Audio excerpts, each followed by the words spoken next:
In this video, we're going to learn how to expand and how to factor. So today's goals: I can organize my work when I use the distributive property, and I can use the distributive property when I rewrite expressions with both positive and negative numbers, and I understand that factoring and expanding, they're vocab words that we use to describe the distributive property, and we use them to write equivalent expressions. So if I ask you to write an equivalent expression by expanding, that means you're going to use the distributive property to write a product as a sum. Let's look at an example. So if I ask you to expand the expression -4 times the quantity x plus 6 by using the distributive property, this is our traditional way of using the distributive property. We're going to be multiplying -4 by the quantity x plus 6.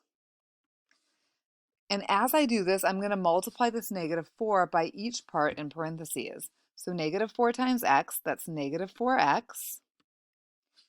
-4 times positive 6 is -24.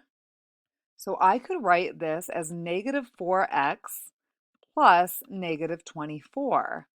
It's pretty common in math to write this without two symbols in the middle and just rewrite it as -4x minus 24. So that is expanding using the distributive property. Another vocab that's new today is to write an equivalent expression by factoring. When you factor, that means we're using the distributive property and we write our sum as a product. So let's look at an example of this.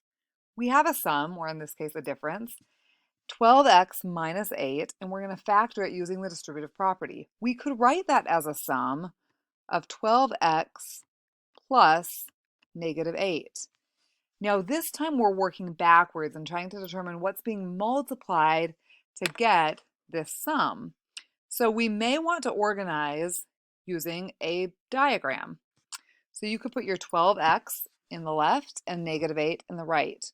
When you're looking to factor, you want to say what is something that can go into 12x and can also go into -8.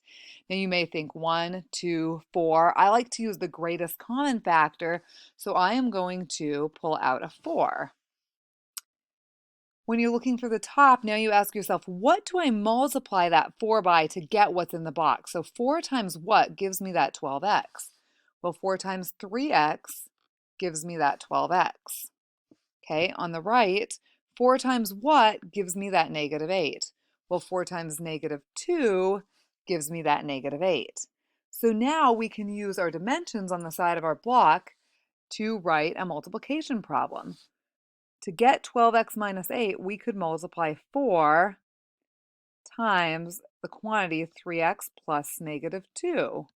Or we may even more simply write that as 4 times the quantity 3x minus 2. Okay, so as you review today's goals, we're really thinking about distributing to both factor and expand with positive and negative numbers.